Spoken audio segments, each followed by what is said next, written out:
आज बहुत सारे भाई बोलते हैं कि हज़रत हम कुछ करना तो चाहते हैं, बिजनेस शुरू करना चाहते हैं, लेकिन क्या करें, हमारे पास लागत नहीं है, हमारे पास पैसा नहीं है, हम शुरू करें बिजनेस तो कैसे करें। ऐसे लोगों को हज़रत अब्दुर्रहमान बिन औफ की कहानियाँ सुननी चाहिए कि बगैर किसी लागत के, एक पैसा इन्वेस्ट किए बगैर आप अपना बिजनेस कैसे खड़ा कर सकते हैं।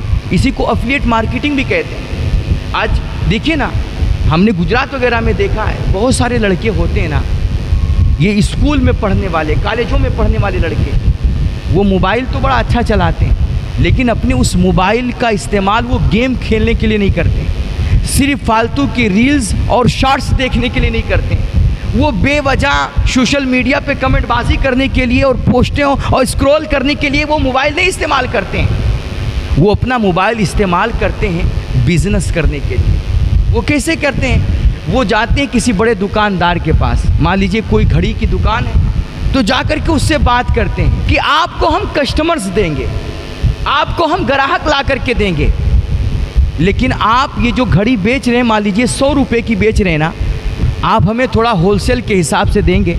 वही घड़ी जो आप 100 में रिटेल बेचते हैं, आप वो घड़ी हमें 80 या 90 में देंगे। और फिर वो क्या करते हैं, वहाँ उस दुकान पे जितनी खूबसूरत अच्छी अच्छी किस्म की घड़ियाँ मौजूद होती ना, उसका एक बेहतरीन फ़ोटो निकालते हैं और फ़ोटो निकाल करके उसको अपने सोशल मीडिया अकाउंट्स पे डालते हैं, अपने स्टेटस पे लगाते हैं और फिर उसकी कीमत अपने हिसाब से तय करते हैं। मान लीजिए 100 रुपये की आमतौर पे वो घड़ी बिकती है, तो ये 105, 110 इस तरह का कुछ रेट लगा करके अपने हिसाब से और फिर उसको सोशल मीडिया अकाउंट्स पे शेयर करते हैं। अब उनके जो देखने वाले होते हैं, उनके अकाउंट से जुड़े हुए लोग होते हैं, उनके कॉन्टैक्ट्स में जो होते हैं, वो उनका स्टेटस देखते हैं। मान लीजिए अगर 100 लोग देख रहे हैं तो 2-4 को तो उनकी वो घड़ी पसंद ही आ जाएगी, तो अब जाहिर सी बात है वो घड़ी खरीदने के लिए राब्ता इन्हीं से करेंगे।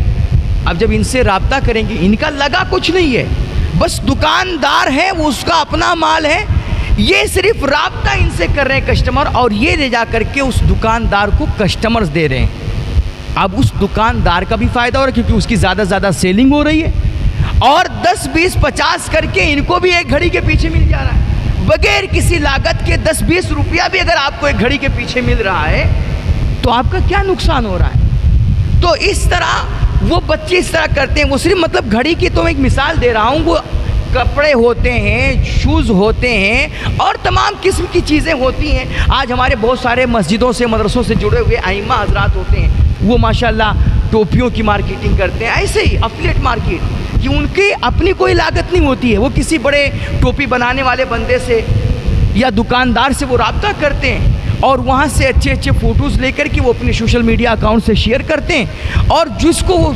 टोपी या कोई भी चीज़ पसंद आती है वो राब्ता उनसे करता है। फिर वो क्या करते हैं, उस दुकानदार वाले से उनके एड्रेस पे वो टोपी, वो माल भिजवा देते हैं और 10-20 रुपया हर एक चीज़ के पीछे इनको भी मिल जाता है।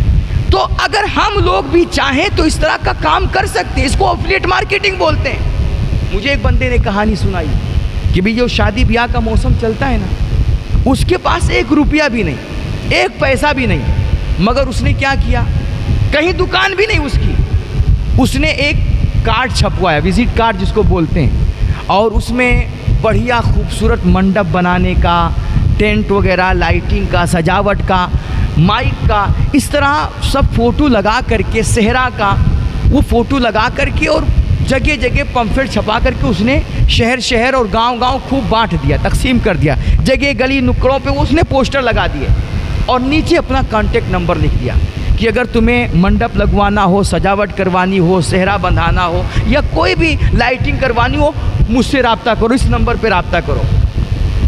और फिर जाकर के उसने बड़े बड़े टेंट वालों से, सजावट वालों से बात कर लिया कि भाई हमें इस सीज़न में अगर इस चीज़ की ज़रूरत पड़ेगी, लाइटिंग की, सजावट की, सेहरों की, तो क्या आप हमें हमेशा अवेलेबल रहेंगे, हमें ये चीज़ें फराहम कर पाएंगे?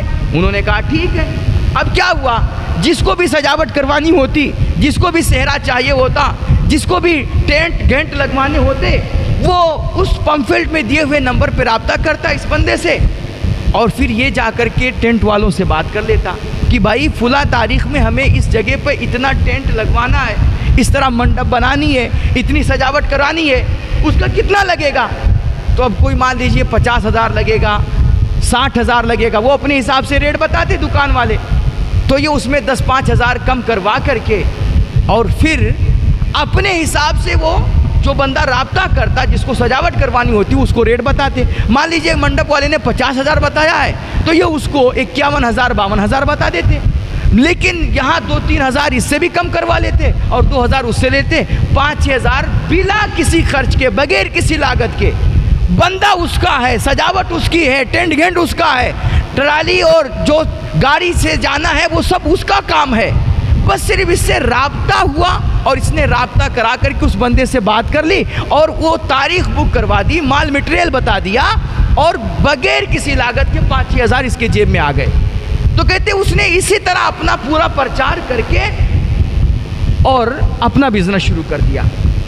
हज़रत अब्दुर्रहमान बिन औफ रज़ी अल्लाह ताला अन्हु ने ये सबसे पहले दुनिया को ये माइंडसेट दिया एफिलिएट मार्केटिंग का।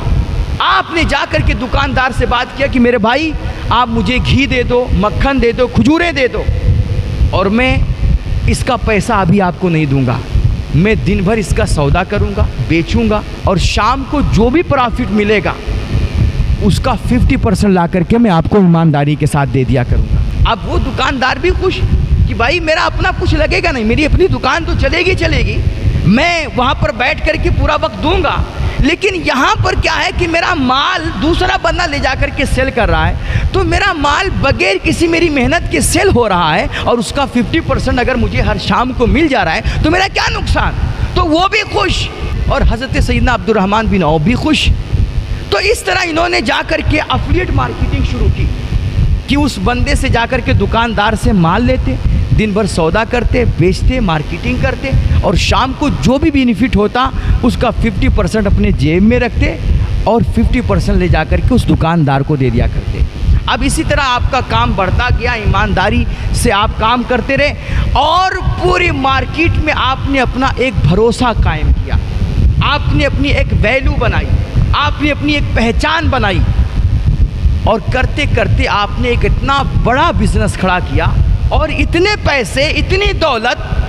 कहा जाता है कि हज़रत सैयदना अब्दुर्रहमान बिन औफ का जब विसाल हुआ, आप खाली हाथ मक्के मुकरमा से आए थे, ना आपके पास ज़मीन थी, ना जायदाद, ना बीवी, ना बच्चे, मगर आपने यहाँ बिजनेस करके शादी भी की, बागात भी खरीदे, प्रॉपर्टी भी बनाई और दौलत इतनी ज़्यादा कि जब आपका विसाल हुआ तो जब आपका विरसा तकसीम होने लगा ना, उसमें ना जाने हज़ारों कितने घोड़े थे, कितने ऊँट थे, कितने जानवर थे और कितनी जायदाद और ज़मीनें थी। उनके अलावा सिर्फ सोने की बात कर रहा हूँ। कहते हैं 3 अरब 10 करोड़ 20 लाख अशरफियाँ थी आपके पास।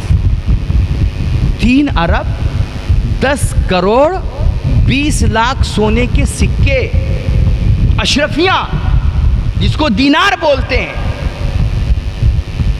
और सोने की बड़ी बड़ी ईंटें, टाइल्स आपके पास थे। कहते हैं उसको आपके वरसा में तकसीम करने के लिए जब तोड़ा जाने लगा ना, तो सुबह से उस पे हथौड़ी चलाना शुरू किया लोगों ने और जोहर तक उस पे हथौड़ी चलती रही। इतना ज़्यादा सोना कि जोहर तक उसको तोड़ा गया और तोड़ तोड़ करके आपके वरसा में तकसीम किया गया। आप अंदाज़ा लगाइए कि पूरी खान सोने की आपने इकट्ठा कर रखी थी। अच्छा, ये बची बचाई दौलत है ना, जबकि पूरी ज़िंदगी जब तक आप बहयात रहे अल्लाह की राह में बेपनाह सखावतें करते रहे, पानी की तरह दौलतें बहाते रहे, दोनों हाथों से भी आपने खर्च किया, दोनों पैरों से भी खर्च किया, उसके बाद इतनी दौलत आपकी बची कि 3 अरब 10 करोड़ 20 लाख सोने के सिक्के और सोने की ईंटें, सोने की टाइल्सें की फजर के बाद उनको तोड़ना शुरू किया गया और जोहर तक उन पे हथौड़ा बरसाते रहे, तोड़ते रहे, तब जाकर के वो सोना वो लोग तोड़ पाए। और बाकी ज़िंदगी में 30,000 गुलाम अल्लाह की राह में आज़ाद की। 30,000 गुलाम मेरे भाई। अच्छा, आज बहुत सारे लोग कहते हैं कि हज़रत जब तक 2 नंबरी नहीं करेंगे, हेरा फेरी नहीं करेंगे, चीटिंग नहीं करेंगे और इधर का उधर नहीं करेंगे, इसकी टोपी उसके सर नहीं पहनाएंगे, जब तक इस दुनिया में तरक्की नहीं कर पाएंगे, जब तक कभी अमीर नहीं बन पाएंगे। या जो भी अमीर होता है बगैर हेरा फेरी किए, बगैर इधर का उधर किए, वो कभी तरक्की नहीं कर सकता, अमीर नहीं बन सकता। ये लोगों की अपनी सोच है। मतलब वो समझते हैं कि सिर्फ हराम की दौलत से ही इंसान अमीर बन सकता है। लेकिन ये है हज़रत अब्दुर्रहमान बिन औफ कि इतनी सारी दौलत, इतने ख़जाने, इतने सोने, ये सिर्फ हलाल की कमाई के थे। यार जब इंसान सोच ले कि मुझे हलाल ही कमाना है और इस्लाम के बताए हुए उसूलों पे चल करके ही हमें बिजनेस करना है, कारोबार करना है और दुनिया में तरक्की करनी है, तो फिर अल्लाह उसमें बरकतें डालता है। लेकिन जब इंसान कोई दो नंबरी करता है, वो सोचता है चीटिंग करके हम दौलत कमाएंगे, तो फिर क्या होता है, दौलत तो आती है, पैसे तो आते हैं, लेकिन उसके अंदर से बरकत ख़त्म हो जाती है, सुकून ख़त्म हो जाता है, चैन ख़त्म हो जाता है। इंसान फिर करवटें बदलता है, उसको रातों रात नरमो गुदाज बिस्तर पर भी नींद नहीं आती है। तो ये मत सोचो कि अमीर बनने के लिए, दुनिया में तरक्की करने के लिए, उरूज पे जाने के लिए दो नंबरी करनी ही करनी पड़ेगी।